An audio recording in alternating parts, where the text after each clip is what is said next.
to this new session of the Victor class. And so today we have the pleasure to have our third guest from the Spring 6 series. And her name is Joanna Ardesti, and she's from the University of Alabama. And the topic today is going to be Magma Ascent, and we're going to look at the tools available on Victor for computing conduit processes. It's going to be interactive. So there's going to be a talk followed by a notebook.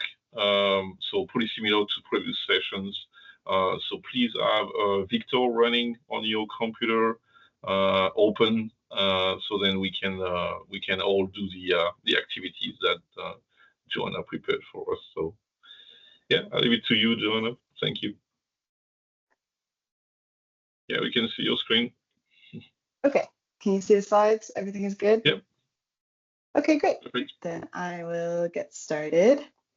Okay, so yes, thank you for the introduction. My name is Joanna.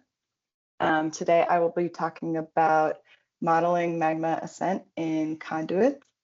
And yeah, let's just get started. So first, a little bit about me. I'm a second-year graduate student at the University of Arizona's Lunar and Planetary Laboratory.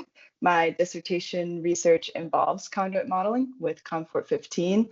What I'm doing is trying to update the code and translate it to Python, as well as update it to work with icy moon volcanism, which has very different material properties.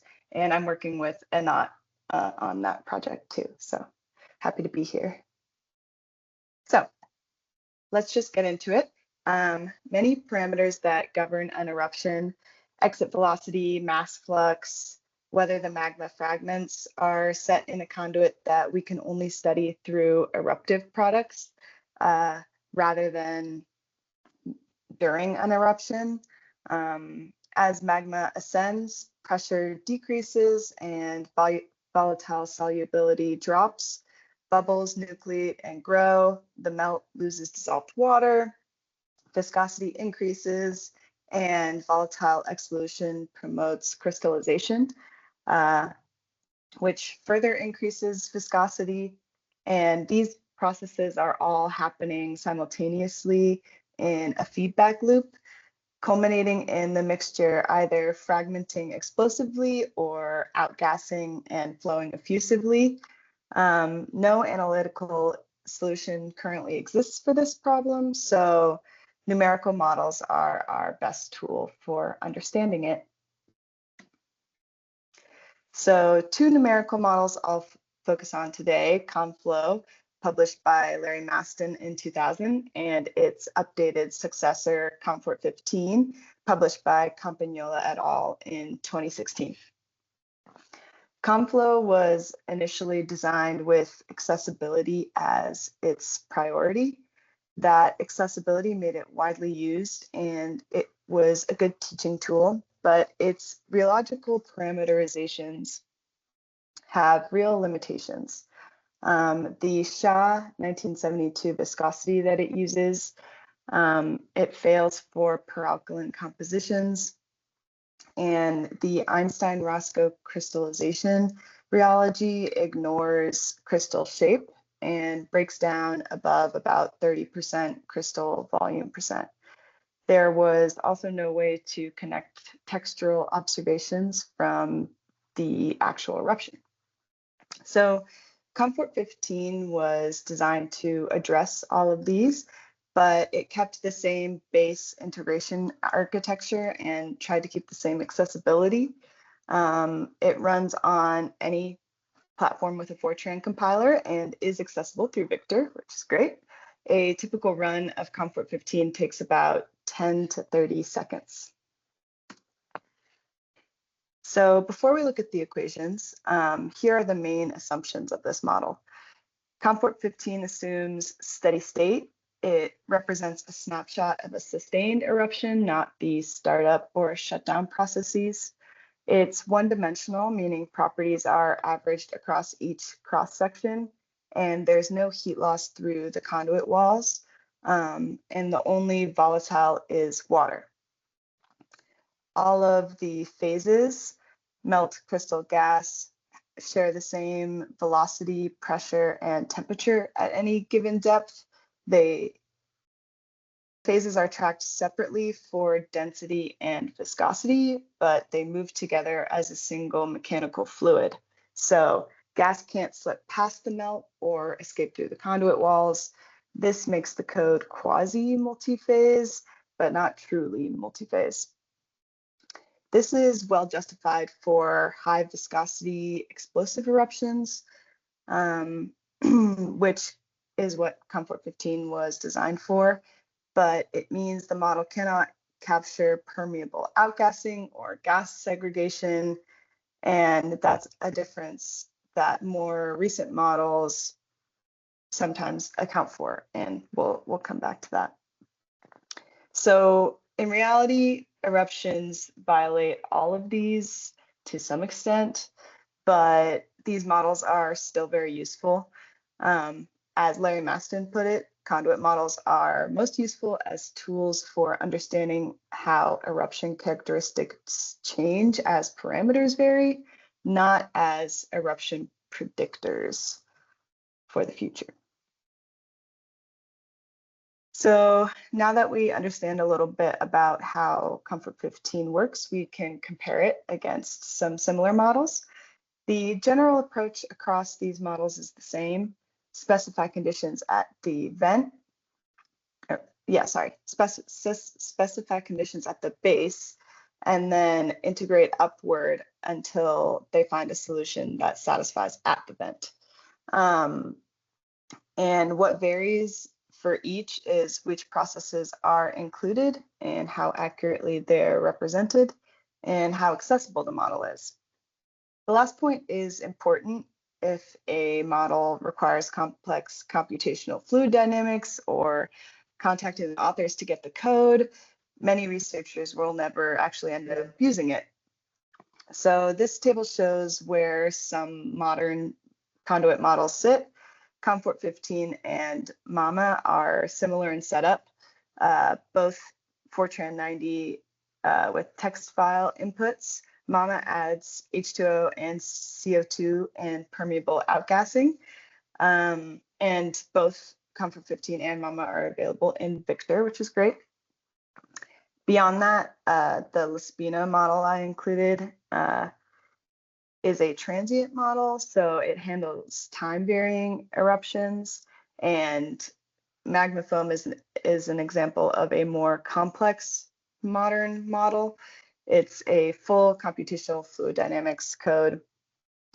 So there are a couple questions that are worth asking when you're trying to decide what model to use. Is your eruption steady, or is there a lot of time variation? Do you need to include CO2? How much does outgassing matter? Because if gas can escape through the walls, then Confort 15 is not the best choice. But for this workshop, Confort 15 sits exactly in the right place. It is very physically complete and connectable to the rock record through vesicle densities, which I'll describe more later. And it is very accessible without requiring a complex coding background. When its limitations do matter, Magma is the next natural step. I won't read through this whole table, but it is there for your reference. So back to the model we're discussing today. The Confort 15 model solves three governing conservation equations at every depth step or change in Z. The first is mass conservation, which in steady state means that the same mass passes through every cross section per second. And this means that if the density drops because gas exsolves, then the velocity will increase to compensate. And then the momentum equation on the right says that the pressure gradient driving flow upward must overcome two things: the weight of the overlying magma column and friction against the conduit walls.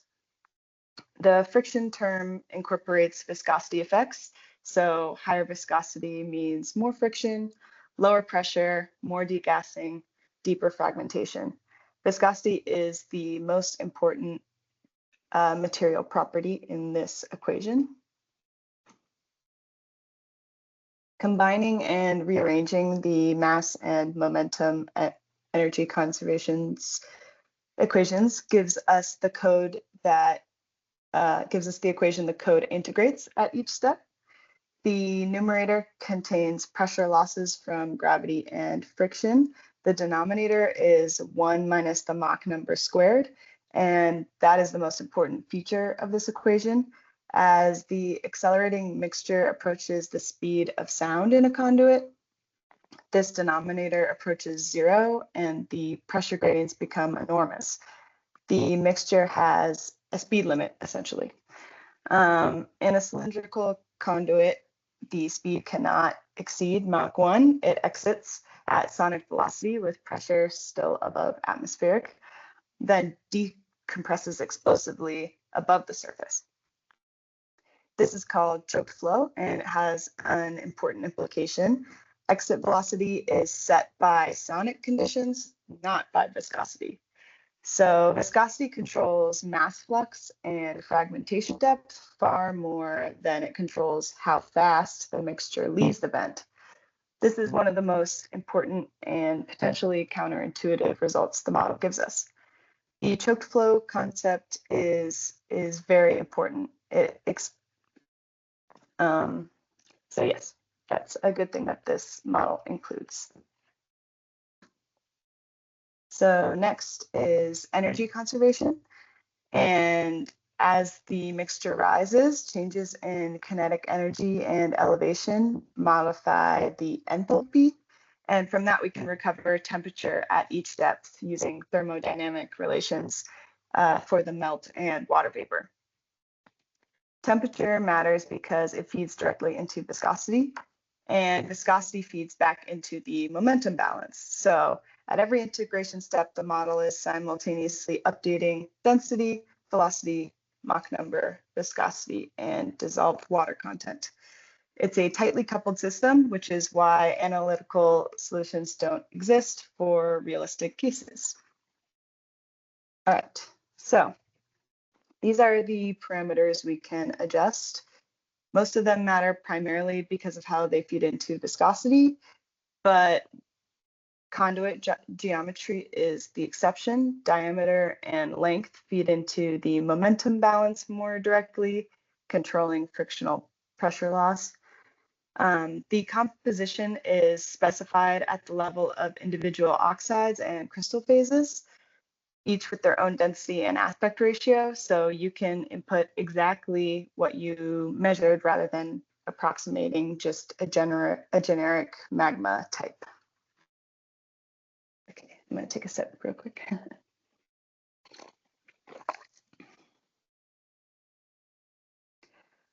All right, so viscosity, I've already mentioned a few times. It's the most important material property in conduit flow. And there are a few things worth keeping in mind. First, it's not a fixed property. It changes continuously during ascent as water dissolves, pressure drops, and crystals grow. The model tracks this at every depth step. Plot A shows how strongly water content alone shifts viscosity. This is on the left. And these are order of magnitude changes over the range of typical ascent. Second, crystals matter more than their volume fraction alone might suggest. Elongated crystals produce dramatically higher bulk viscosity than equant ones at the same volume fraction. The aspect ratio is not just a detail to guess at. In some cases, it determines whether the model reaches fragmentation conditions at all. Third, viscosity affects mass flux and fragmentation depth far more than exit velocity, as I already mentioned. If you change the viscosity substantially and the exit velocity barely moves, that's to be expected. And it should affect mass flux and fragmentation depth far more. So you should be seeing that in your runs. So fragmentation. It's the transition from bubbly viscous flow to a gas particle jet. Confort 15 implements 3 physically distinct criteria for when it occurs, and you can choose which one you want to use. The porosity criterion is the traditional approach. When a gas volume fraction reaches 75%, melt films thin to the point of rupture. It's a simple approximation that works well for many eruptions, but not all. The strain rate criterion is more physically grounded. The melt fragments, when it is being deformed faster than it can structurally relax, essentially brittle failure of the melt. This criterion is sensitive to viscosity, and it's the default of Confort 15. The overpressure criterion applies when degassing is out of equilibrium. Bubble pressure builds faster than it can equilibrate with surrounding melt and eventually ruptures bubble walls. This mode is available and is most relevant for specific conditions where viscosity is high enough to significantly slow bubble growth. For most applications, the porosity or strain rate condition is a good starting point. So a very useful feature of Confort 15 is that it lets you connect the simulation directly to observables of erupted rocks. Vesicle number density, the number of bubbles per unit volume of melt, records the conditions under which nucleation occurred. Using the Toramaru equations, we can invert that number into a decompression rate, which can be fed directly into the model. It's important if you do this to only use the smallest vesicle population, those that nucleated late at shallow depths during the final rapid stage of ascent just before fragmentation, but this can give us the decompression rate where it matters most. Okay, so here is how the model actually completes a run. This is the main integration loop.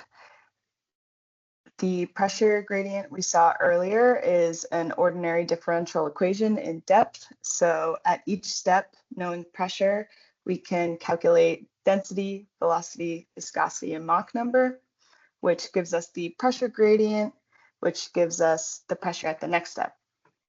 The model solves this using a Cash-Karp-Runge-Kutta method, which is an adaptive ordinary differential equation solver that adjusts step size automatically, shrinking where the properties are changing rapidly, and then taking larger step sizes where things aren't changing very much.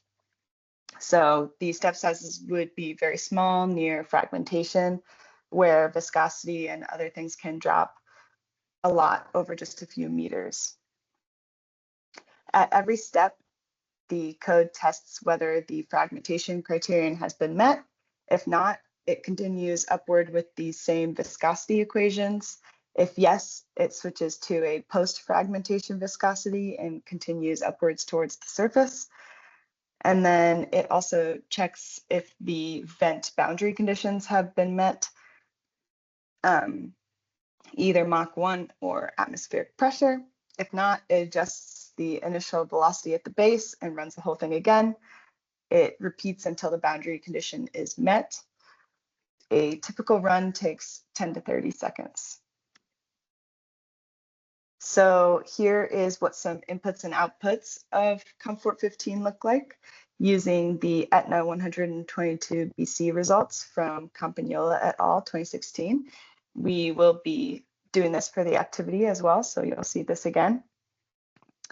So the key comparison is crystal free versus crystal bearing. Without these crystals, the viscosity profile never gets high enough to satisfy the fragmentation criterion. The mixture reaches the surface without fragmenting. When you add in the measured microlite content with elongated plagioclase, the viscosity jumps by 4 orders of magnitude, and the fragmentation occurs at about 1,200 meters. This is a big effect and it's the difference between an explosive and non-explosive eruption. So exit velocity is similar in both cases, despite that enormous viscosity difference, which is what I was mentioning before. And the modeled porosity fragmentation matches the measured from image analysis of the natural samples supporting these model results. So in summary, the conduit is where eruptive style is determined, and viscosity is the property that does most of the work, not as a fixed number, but as something that evolves continuously during ascent in response to composition, temperature, water loss, crystallization. The choked flow concept is the key to interpreting model outputs correctly. Exit velocity is constrained by sonic conditions, and mass flux and fragmentation depth are where viscosity and ascent rate make themselves felt. Vesicle textures can give you a direct line from the rocks to the model, and that allows you to anchor your simulations in observables. Crystal content alone doesn't tell the full story. The shape of the crystals matters too, and in some cases, it's a big enough difference that it can affect fragmentation. And conduit models are powerful for understanding how eruption characteristics respond to changes in parameters and for bridging petrographic observations to conduit dynamics. Confort 15 assumes steady state, cylindrical conduit, and one-dimensional flow. So it can tell you what conditions would produce the eruption you're studying, but it can't predict what a volcano will do next. And that was all I had today. Thank you for listening.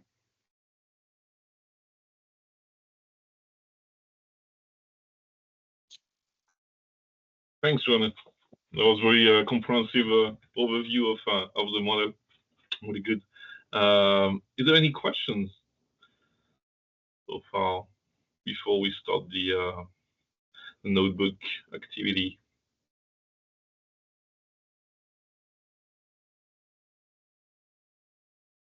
I don't know if you're okay to share your slides, Joanna, with us for the participants who have them. That would be great because I know we have a manual from Silvia Campagnola, but I think your slides are much better than the manual.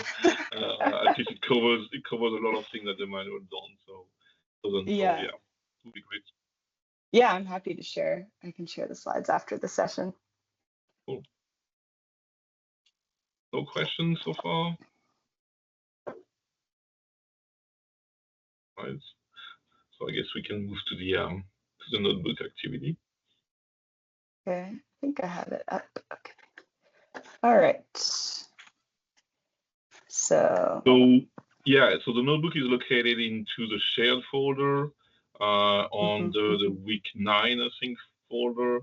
So you guys should go to the shared folder, week 9, and then copy and paste the notebook into your directory. And before that, it would be great if you could install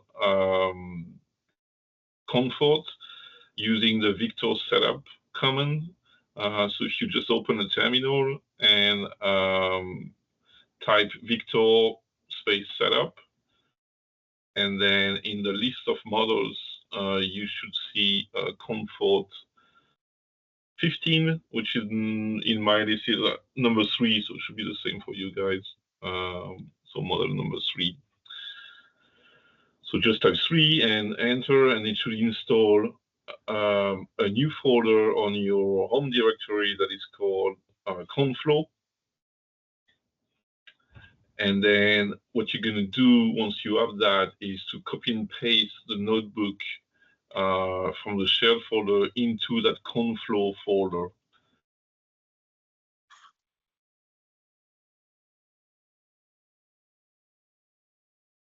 We can leave you 1 or 2 minutes to do that.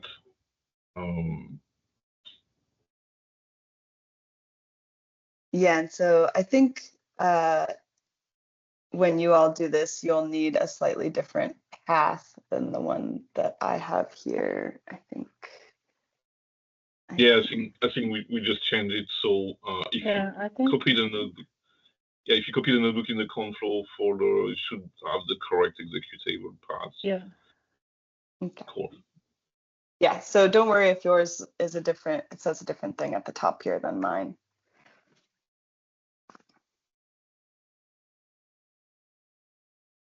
So let us know if you have any trouble to either install the Confort files or get the notebook. Just raise your hand or put something in the chat, and then we can try to fix that for you.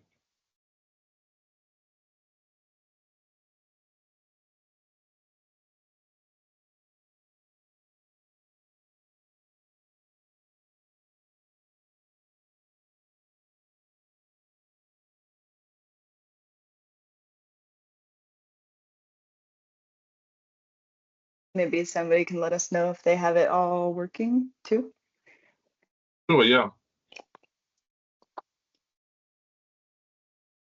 If you can let us know in the chat that you got the notebook ready to run, that would be great.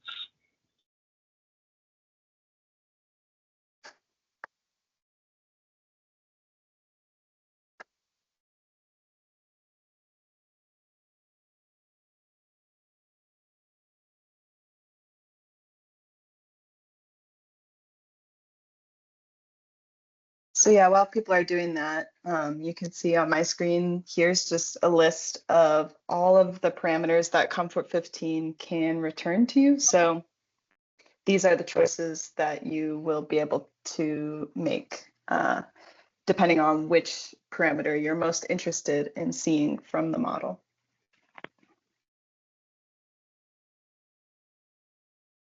Wow.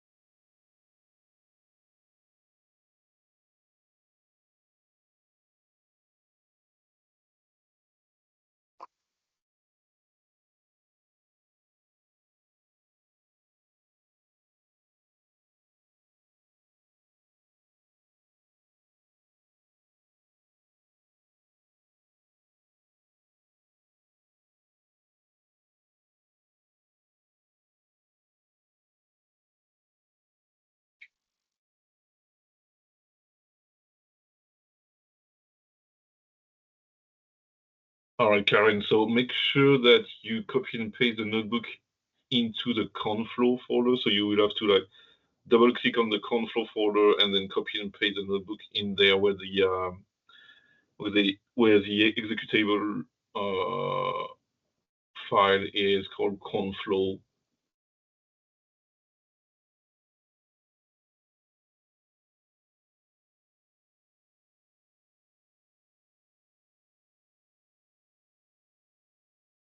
Okay. Getting the notebook set up is the hardest part.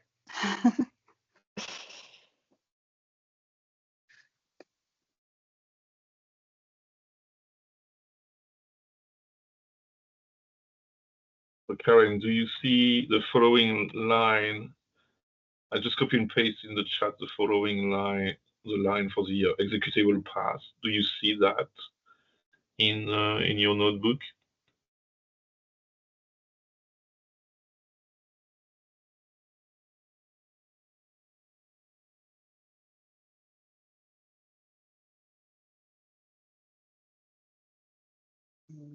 Yeah.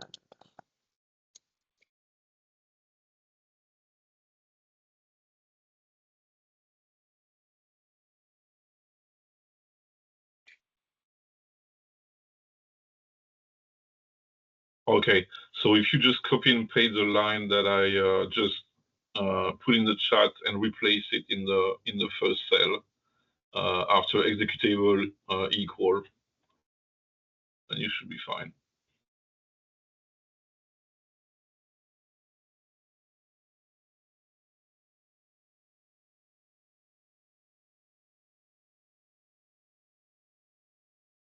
Joanna, can you just go up to the first cell Yeah. of the notebook? Yeah. So you see here there's like executable equal, and then you see here there's conflow dash comfort, and if you can just copy and paste that, if you still have that executable path, just copy and paste the one I put in the chat with that one, and it should be fine. Okay, it's working now. Okay, great.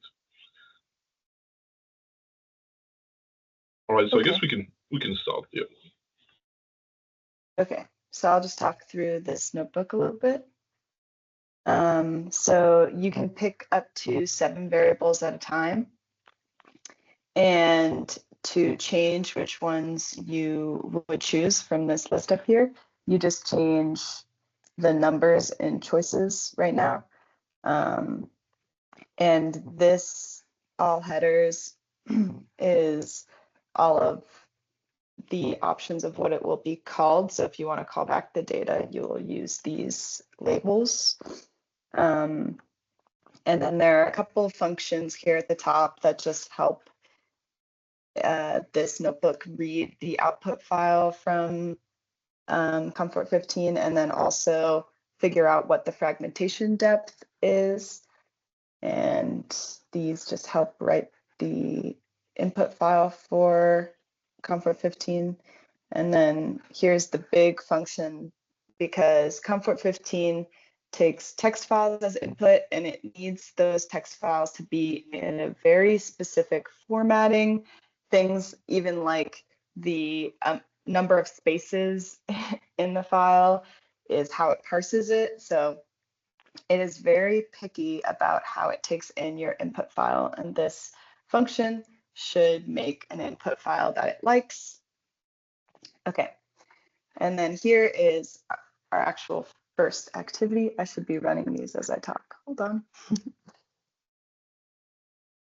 So, okay. Here is our first example. There are 2 examples in this notebook. The first one is a little bit about the sensitivity of the model to water weight percent. So it runs the model 4 times and just varies the water weight percent each time. And this is an example from the Mastin 2002 paper. And so all of the input parameters are from that. So here is how I'm giving the code the inputs for composition. So you can see things like initial pressure, final pressure, initial velocity to try, initial temperature. There are descriptions of what these all mean and what the code expects. But yeah, here are some of the oxides that you can describe, and then you can have 3 different types of crystals. You can give it Joanna, the, yeah, do you know the units for the initial and final pressures? megapascal. Okay, thanks. Yeah. Yes. So, and then things like bubble number, and then the fragmentation criterion, as I mentioned in the talk, and what what volume fraction of gas you want fragmentation to trigger at. And so this gives it the inputs. And then here is a loop that runs the model 4 times. The code would look similar if we weren't running it multiple times and trying to compare. Sorry, it's not the most readable code. Okay, but here is some differences we can see between the different amount of weight percent of water. So you can see the exit velocity changes a lot the more water you add. The volume fraction of gas decreases because it accelerates. And then the fragmentation depth also increases a lot. So this, and then we have a plot to look at these. So you can see here the pressure velocity, volume fraction, and viscosity. And I'll stop here to see if people are able to follow along or have any questions.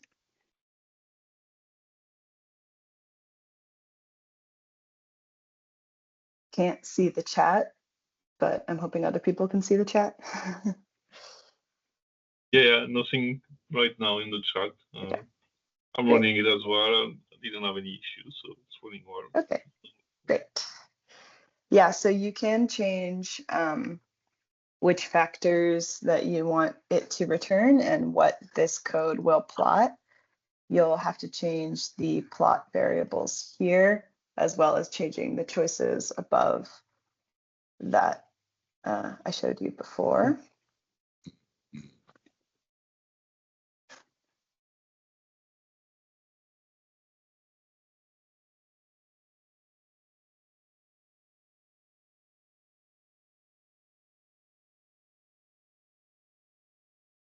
And then I just included a couple questions to think about what we're seeing in these plots when we change the H2O weight percent.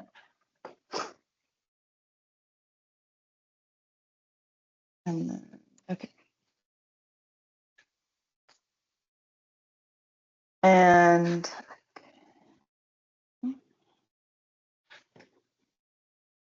okay. So then part 2 is the same eruption that I showed you in my talk. It's the Etna 122 BC eruption from Campagnola 2016, which was the paper where they talked about the Confort 15 updates.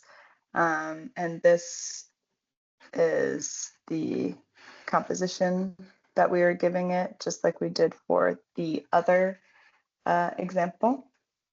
But this time what we're varying is the crystal aspect ratio, because as I mentioned, that had a really big effect in their results.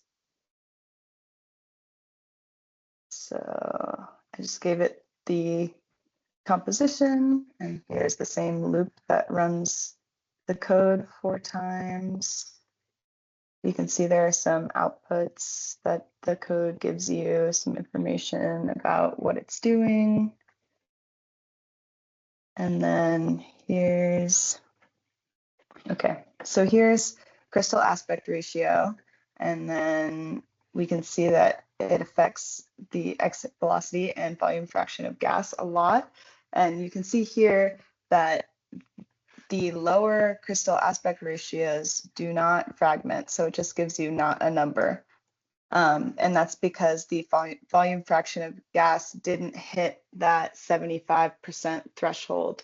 But you can see here where it got to 80%, it has a fragmentation depth. So this is part of why in 2016 they released that updated version of the code, is because if you have crystals with a different aspect ratio and they're not equally sided, then it can make a big difference to your results. And so here you can see that. You can see the blue and the green lines look pretty different than the yellow and red, and the yellow and red are the larger aspect ratios, and so those are the ones that did fragment versus the green and the blue did not fragment.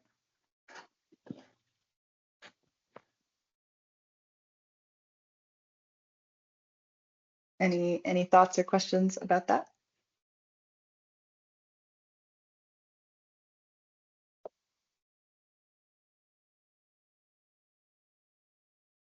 Yeah, I think that's pretty cool, right? Because it means that you could basically take a thin section from a sample you have, and then do this aspect ratio analysis on the different crystals you see, and input that there and see the effect on the ascent of the magma. So I really like that new feature.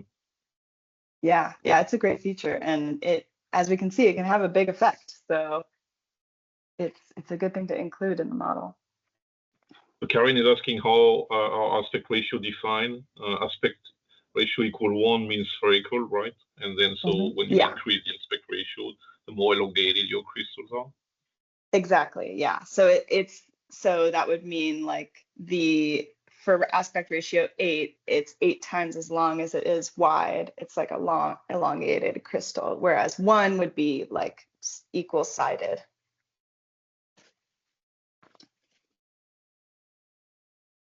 Yeah, another And way, because it's such a fast model, another way to run it is for inversion. So if you, for example, have observations that an eruption had certain parameters, but you want to constrain what the other parameters might have been, for example, the overpressure, then you can kind of run the model multiple times and see what values give you the best fit to the observed parameters, such as was it explosive or effusive, what is the aspect ratios and all that. So that's the benefit of having a really fast model. Yeah, I just ran this model 8 times, and we didn't even have to wait for it. So you can run it a lot of times.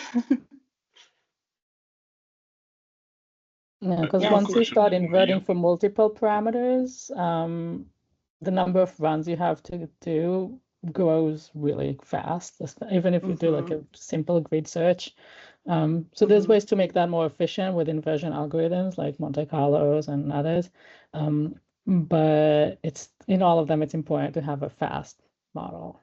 Yes, we have a question. Yeah, Liam? I have a question. Yeah, I have a question. Because we actually use Conflow in our volcanology core projects here.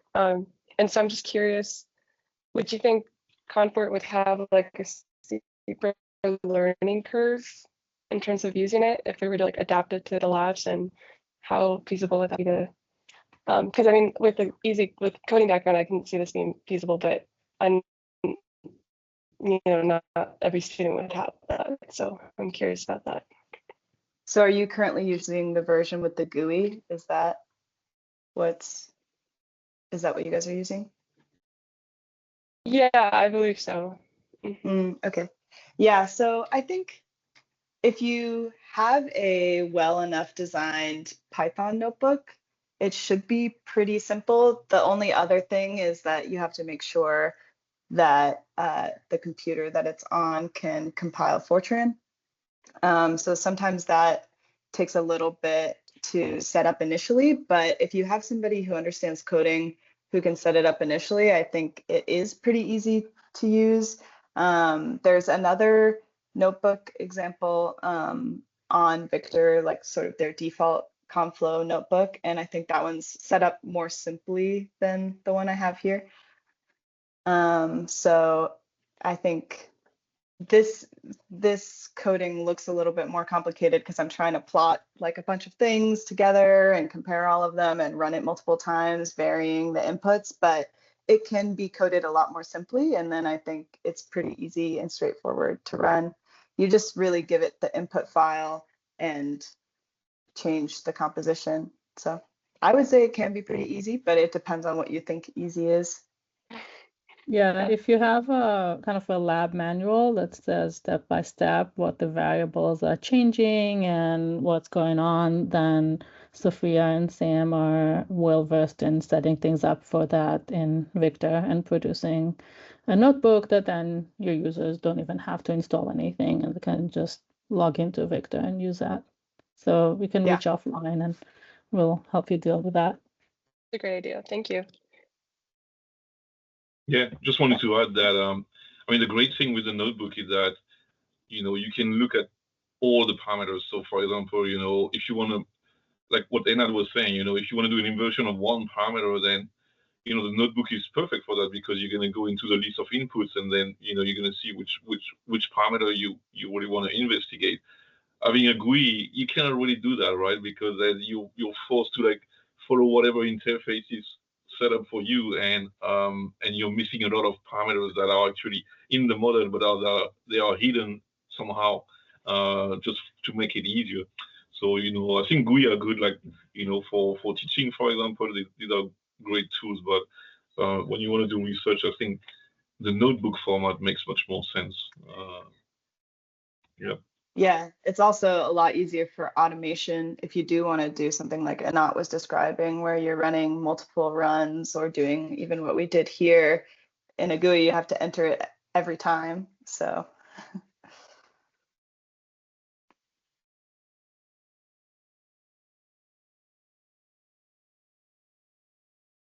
any other questions?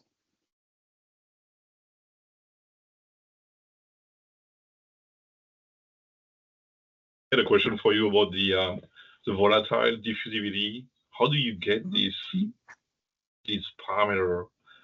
Because it's a parameter that I didn't know. So that's why when I was reading the GUI version, I didn't know that the model needs that volatile diffusivity, which is I think one of the last parameters that diff vol that you have here, like 2 10 to the minus 12. Do you know how to get these values? I don't know exactly. I think it's a pretty, I've just always used literature values. So I think that there are some assumed values for different compositions, but there might be a more elegant way to calculate it or infer it from observations. But that one, I'm not, if I was running this, I would probably just look for some papers that had a default value. Yeah, I was looking at this value for a particular volcano that doesn't have, any literature on it. There was no. So I was maybe looking at equivalent magma type, right, and then try to get a value from a, equivalent magma type from another volcano. But yeah, so that's basically that's great. In the notebook, you can really see that, okay, that's one of the parameters that you need to put. Otherwise, you would have a GUI. You would not even, realize that that's actually something you need to input there. So, yeah, but I will say it's like kind of a blessing and a curse because you don't always realize which input led it to break. If you're trying different compositions and the code's just not running, it's not always obvious which parameter you changed that actually broke it. So it's sort of a double-edged sword, whereas if the GUI puts in all these default values, the code's probably going to run and converge. Whereas if you're doing all of this manually, it's easy to accidentally put something unphysical that breaks the model. So it's one of those things, it just depends on what you're using it for. Yeah. There's certainly a lot of control here over the composition, which is great. But then, yeah, sometimes you're like, well, what's this number? What should this number be? What would be reasonable for this? And yeah, it's not always clear.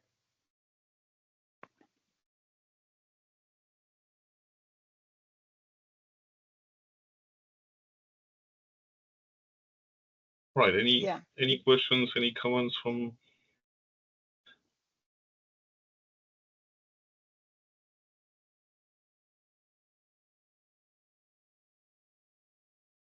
Okay. All right. I think I'll stop sharing that. Well, so Sophia put a link to the Padlet on the chat. So you guys feel free to try to play with the input parameters without breaking the code. But try Try and break to, it. Yeah. Try and Yeah. break it. Yeah, that's sometimes actually really informative. If you try to run it with a wrong composition or wrong exit conditions, and then it's like, oh, okay, now I kind of understand the limits. Yeah, and so you can run Joanna's notebook with some various parameters, and then put your results on the Padlet. Please put your inputs also in the Padlet to make sure that we know what you guys changed. And so yeah, we'll be curious to see what you ended up getting for your particular case study or your particular volcano. I tried to do it myself for Fuego volcano in Guatemala, and so because I have a student working on that, so I try it. Yeah, but yeah, cool. All right. Well, thanks, Joanna, for that. So we're gonna, yeah, if you can share the lecture slide with me, then I can put them on the shelf folder. I'm also gonna put the manual that I have for Confort for all of you, and then please post any comments or questions you have on the Slack channel, and we can forward it to Joanna if needed. Or Joanna, you can join our Slack channel as well. Maybe Sophia can put the link to the Slack channel we have for the class. Yeah, it's sure. a good way to communicate. I'm happy to join the Slack, and yeah, feel free to reach out with any questions. And yeah, thanks for having me today. Yeah, thanks for joining us. That was great. Thank you all. Have a good weekend, and see you next week. Bye.